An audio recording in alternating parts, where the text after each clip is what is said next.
Го имаме вистинскиот човек во студиото да одговориме на прашања кои што се однесуваат на риболовот во Македонија. Ќе го поздравам господинот Филип Серафимовиќ, председател на Риболовната федерација на Македонија. Добре дојдовте. Ви благодарам на поканата. Поздрав до гледачите. Се надевам ќе успеам да ви одговорам на сите прашања како што треба. Не се сомневам.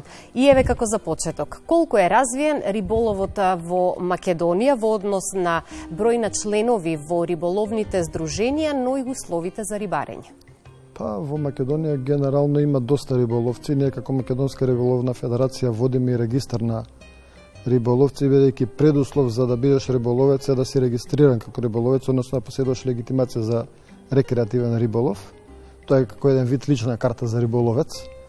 И потоа со таа легитимација се вади дозвола. Во нашиот регистар досега имаме регистрирано повеќе од 45.000 рекреативни риболовци. Дали со годините тој број се зголемува или намалува? Така на списокот се зголемува, меѓутоа што е работата? Толку се вкупно регистрирани во цела Македонија, меѓутоа на годишно ниво бројот на луѓе кои што се го ажурираат членството во федерацијата, односно вадат таа маркичка за секоја година за легитимацијата, изнесува од 12, 13, 14.000 на годишно ниво.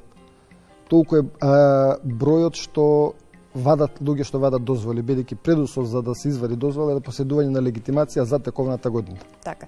Постојано повторуваме спортски па рекреативен риболов. Па ајде да направиме една дистинкција по што се разликуваат овие две дисциплини во риболовот. Кај нас е поделено на тој начин што спортскиот риболов се однесува на една од дејностите на федерацијата, односно организацијата на надпревари во спортски риболов. Имаме повеќе дисциплини, 6 дисциплини во моментов организираме надпревари, дока пак рекреативниот риболов се сите оние риболовци кои идат едноставно во природа да уживаат, да се рекреираат, да уловат риба, да си однесат ручек дома и слично. Така. И сега ако сакате да рибарите на езеро или на река во Македонија, ќе треба да платите за тоа. Постојат повеќе видови на риболовни дозволи и она што е најзначајно, кои се условите за добивање на дозвола за рибарење? Значи, предуслов за добивање на дозвола за рибарење е поседување на легитимација за рекреативен риболов. Нашата држава е поделена на повеќе региони, повеќе риболовни ревири и рекреативни зони, кои што имаат концесионери, тоа се најчесто риболовни здруженија, меѓутоа има и негде каде што има и фирми кои што имаат земено одредени ревири под концесија за рекреативен риболов. Сега, сите тие концесионери имаат, согласно закон, се издаваат дозволи, постојат во моментов дневни, тродневни, месечни и годишни дозволи. И на ниво на држави постои државна дозвола, која што ја спомена колегите мои од претходните прилози, која што ја издава Министерство за земјоделство, и таа важи генерално на цела територија на Република Македонија со исклучок на неколку атрактивни риболовни зони каде што нема важност.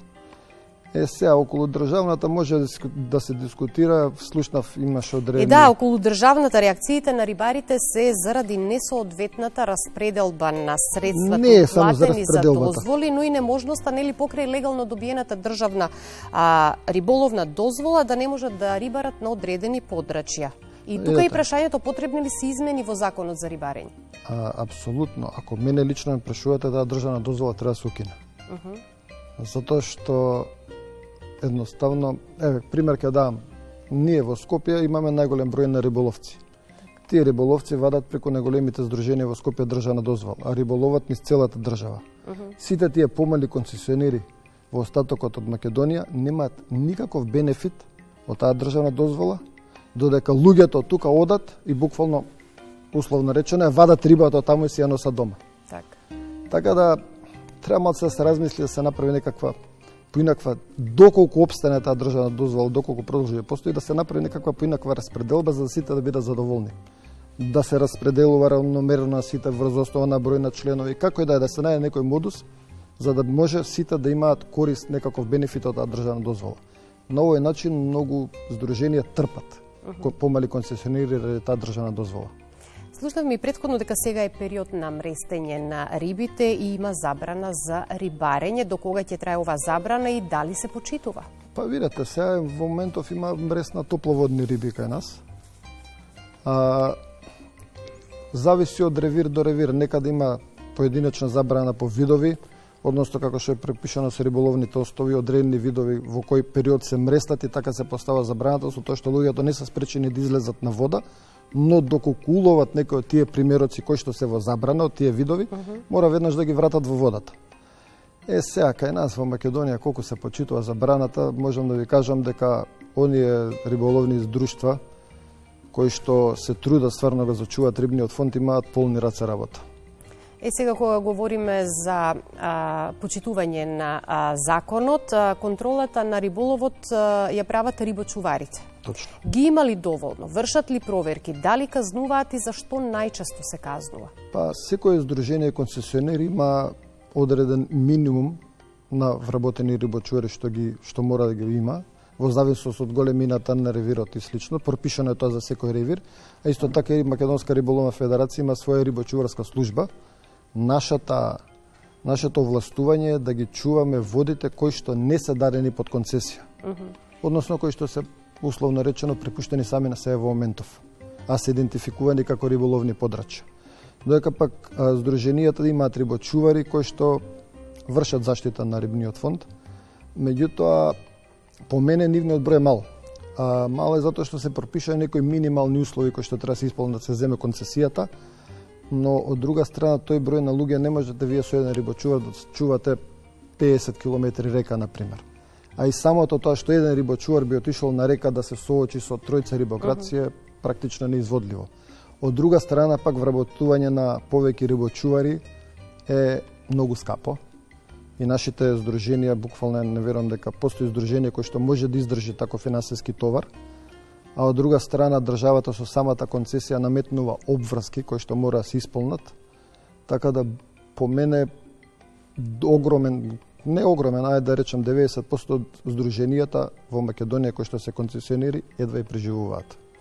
На повикот да се почитува забраната за рибарење во овој период, прочитав и една изјава во која што се вели поголем дел од рибарите ја почитуваат со тоа што тие сакајќи да уживаат во рибарењето, уловуваат риба, се фотографираат со неа и потоа повторно ја враќаат во вода. Дали е ова оправдано? Видете сега, доколку се лови риба во мресто, тоа е малце неетички. Не може да има оправдување, нели? Нема оправдување, неетички, меѓутоа се случува. Да. Некој свесно ќе отиде да лови еден вид риба, случајно ќе се улови вид на риба што е во мрести, тоа е разбирливо. Меѓутоа има луѓе што целно одат да ловат риба за време на мрез и да враќаат назад само за сликање. Тоа е практично, не знам како да кажам сега, да не си изразам лошо, ама не е убаво да за само време на мрестење вие да го пореметувате природниот тек на работите. Преку спортските риболовни здруженија, Риболовната федерација на Македонија работи преку акции и мерки за подигање и напредување на рибарството, а во прв ред на риболовниот спорт. Како? Меѓутоа, верувам дека најголемата борба како федерација ја имате со нелегалното рибарење. Не, за цела Македонија има проблем со нелегалното рибарење. Ние како федерација имаме два сегменти, имаме рекреативен риболов и спортски риболов. Во спортскиот, како што веќе ви кажав, имаме 6 дисциплини во кои што се организираат разни надпревари, лига надпревари, куп надпревари. Учествуваме и на меѓународни такмичења, организираме меѓународни такмичења кај нас. А исто така имаме две обврски кои што кои што презлегуваат од законот за рибарство. Тоа е порибување на сите на водите во Македонија кои што се дани под концесија, со тоа што од одреден дел од буџетот, од нашиот буџет кој што го добиваме од средствата од легитимациите за рекреативен риболов, сме должни да порибуваме секоја година на водите што се дани под концесија. Така. И воедно да имаме рибочуварска служба за чување на водите кои што не се доделени на концесија. Така да тоа ни се три главни сегменти во моментов за работа. Сега, дали е риболовот скап спорт?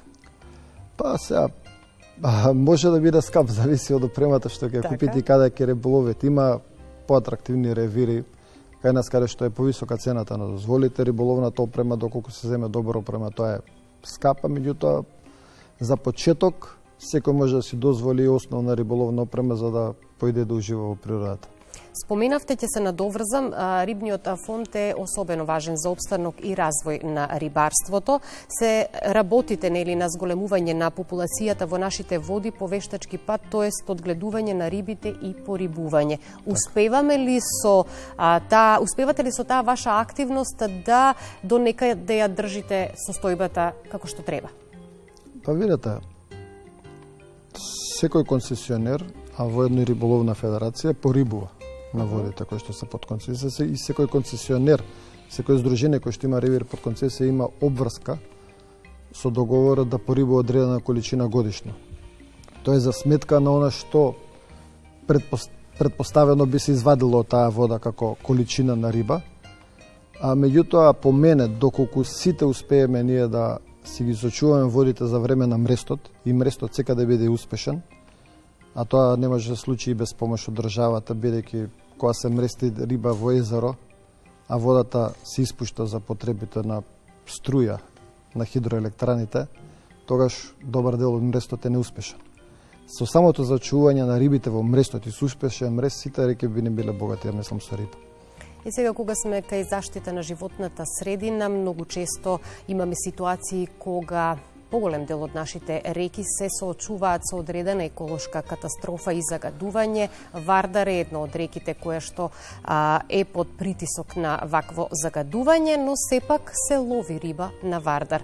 Како воопшто обстојува рибата во таква загадена средина и колку е таа здрава за консумирање откако ќе се улови?